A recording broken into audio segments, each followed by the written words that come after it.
Oke, adik-adik, kita akan belajar biosfer ya. Apa yang akan kita pelajari pada kesempatan kali ini? Saya harap adik-adik dalam keadaan sehat walafiat ya, tidak ada suatu halangan suatu apapun, tetap semangat belajar demi sebuah cita-cita.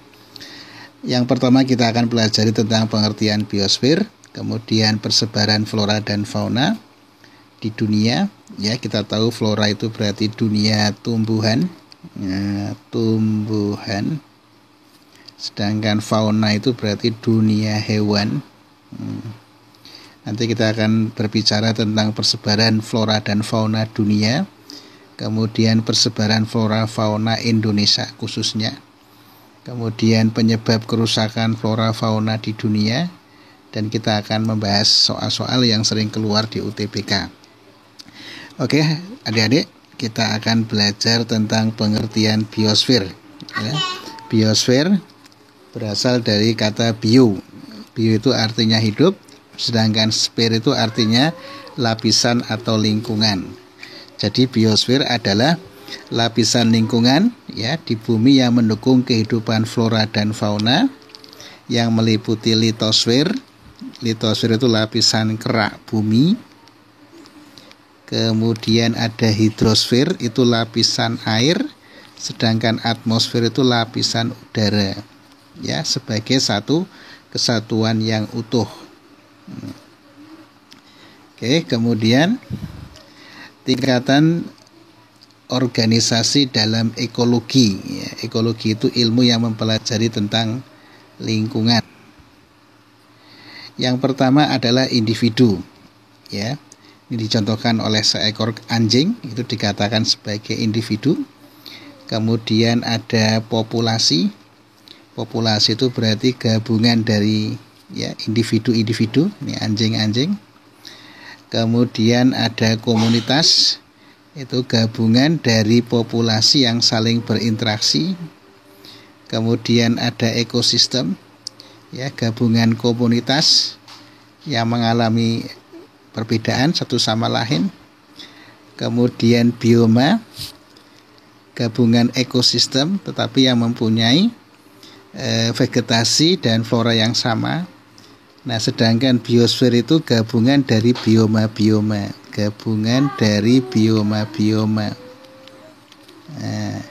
yang saling berinteraksi. Oke, kemudian ini pengertian tadi sudah ada ya, pengertian tentang individu tadi, populasi, komunitas, ekosistem, bioma, dan biosfer. Nah, sekarang kita akan mencoba membahas tentang penyebab persebaran flora dan fauna di dunia. Ya, yang pertama ya, penyebabnya adalah faktor biotik. Faktor biotik itu berarti faktor dari makhluk hidup. Jadi makhluk hidup sangat berpengaruh terhadap persebaran flora fauna. Kemudian edafik, itu faktor tanah. Faktor tanah juga akan mempengaruhi persebaran flora dan fauna. Kemudian geografik, itu faktor alam ya, seperti barier alam, penghalang alam. Ya, misalkan ada gunung, ada lembah, ada danau, itu akan mempengaruhi persebaran flora dan fauna. Kemudian faktor iklim seperti suhu, kemudian cuaca, kemudian curah hujan ya, juga akan berpengaruh terhadap persebaran flora dan fauna. Nah, adik-adik, ini biar gampang kita pakai singkatan aja. Faktor-faktor penyebab persebaran flora dan fauna disingkat BEGI ya, biar gampang menghafal ya. B-nya adalah biotik, E-nya edafik, G-nya geografik, E-nya iklim. Oke. Nah, ini ada macam-macam bioma yang ada di dunia. Yang pertama adalah bioma gurun. Ya, bioma gurun itu ciri-cirinya tentunya wilayahnya di daerah gurun atau padang pasir. Kemudian tanahnya berupa pasir, tentunya suhunya sangat tinggi ya, 40 sampai 60 derajat Celcius. intensitas mataharinya sangat tinggi, kelembaban udaranya rendah, curah hujan rendah. Kemudian makhluk hidup beradaptasi tidak kekurangan air, agar tidak kekurangan air ya. Contohnya adaptasi makhluk hidup unta ya. Mereka mempunyai punuk ya, sehingga mempunyai cadangan lemak. Ya, floranya tumbuhannya ada kaktus, kemudian ada semak-semak, alang-alang, kurma, palem. Ya. Kemudian faunanya, fauna di gurun. Ya, ada unta, ada kalajengking, rubah, tikus, kadal, ular, burung hantu. Ya, gurun, contohnya ada gurun Gobi, gurun Sahara. Di Afrika ini gurun yang terluas di dunia. Ya, gurun Sahara. Kemudian ada gurun Rub al-Khali dan gurun Kalahari. Kemudian ada bioma hutan hujan tropis. Nah, di Afrika ada, Asia dan Amerika. Terutama di sini adalah Amerika Selatan atau Amerika Latin. Ciri-ciri biomanya, iklimnya tropis, suhunya 25 sampai 30 derajat Celcius, kelembaban tinggi, curah hujan tinggi. Nah, ini ada yang mengatakan hujannya sepanjang masa. Jadi setiap bulan itu hujan. Hujan terus-menerus. Kemudian keanekaragaman hayati tinggi, tumbuh pepohonan tinggi sehingga membentuk tudung atau kanopi. Nah, di sini ada pohon yang berkanopi. Nah, seperti ini sehingga kalau ada matahari maka sinarnya tidak sampai ke bumi. Jadi sinarnya tidak sampai ke dasar, ya, ke dasar hutan, karena di sini kanopi itu seperti tudung, seperti payung, ya. Nah, kemudian flora di hutan, ya, hujan tropis.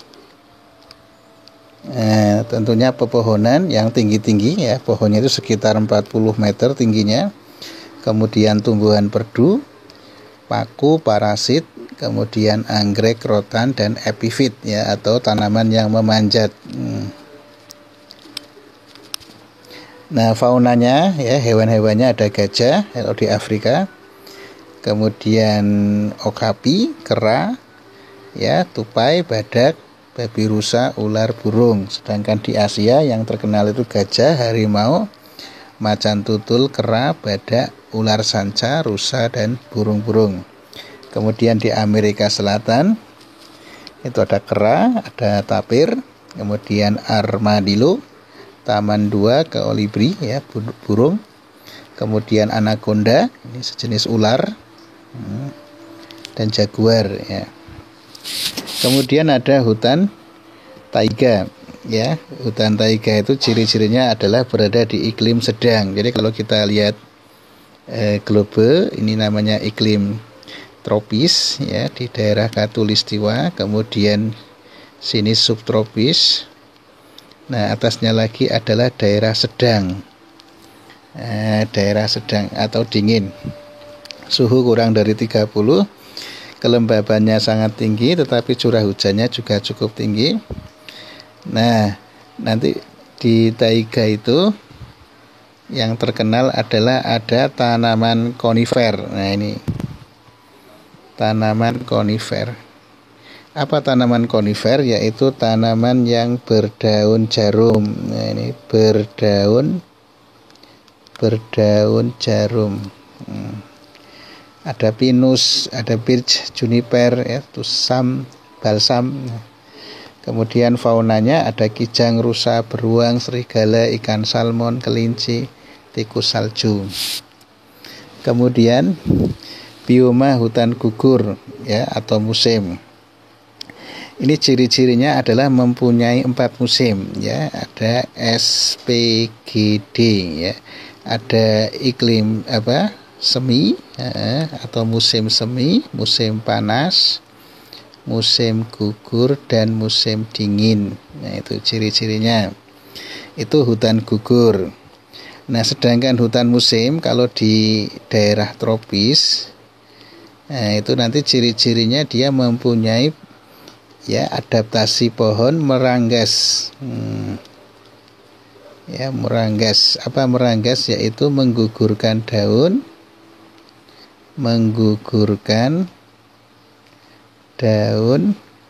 ya pada musim kemarau,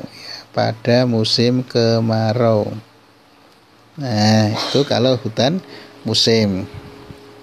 Kalau hutan gugur ciri-cirinya mempunyai 4 musim, tentunya berada di Eropa, ya daerah Eropa, kemudian Amerika Selatan, tapi agak bagian tengah. Nah, kemudian ya ada pohon bek, ada berangan, maple, redwood. Faunanya ada beruang, rusak, rakun, tupai, rubah, ya burung pelatuk, oposum, ular, burung falcon. Nah, kemudian ada bioma sabana. Nah, nanti ada sabana, ada stepa. Nah, bedanya kalau sabana itu padang rumput, ya padang rumput, ada semak-semak, ada pohon-pohonnya. Nah, sedangkan stepa itu padang rumput, tidak ada semak-semak, tidak ada semak-semak atau pohon-pohonnya. Itu perbedaannya. Nah, sini ada macam-macam sabana, ya sabana tundra. Nah, itu suhu rendah, curah hujan rendah, rumput pendek dan banyak lumut. Ya, ciri-ciri tundra itu banyak lumutnya. Kemudian ada prairie, ya musim hujan dan musim kering berimbang, menumbuhkan rumput yang lebih tinggi dari tundra, dari lumut. Oke.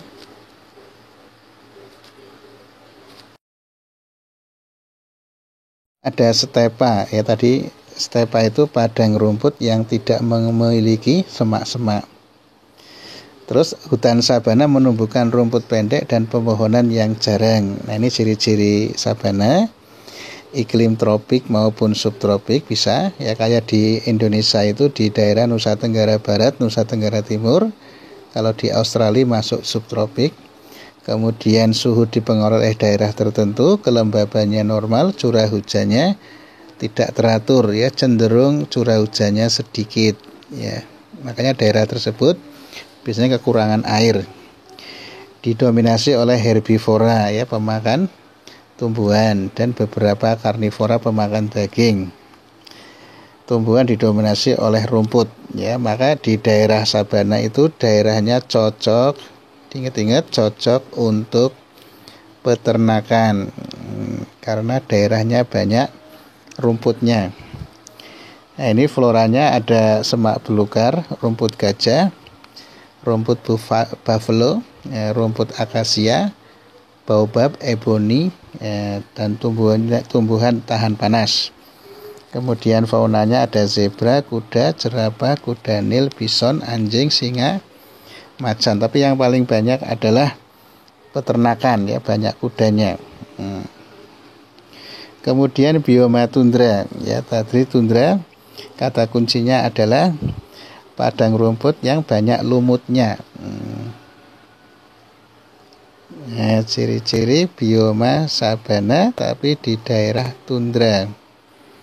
Nah, intinya daerahnya dingin, suhunya rendah, kelembaban tinggi, jarang terpancar matahari, ya biasanya di daerah kutub, ya. Di sini berarti bioma sabana tundra, ya daerah tundra. Lingkungan beku, kering, tandus, hewan berbulu tebal karena daerahnya dingin.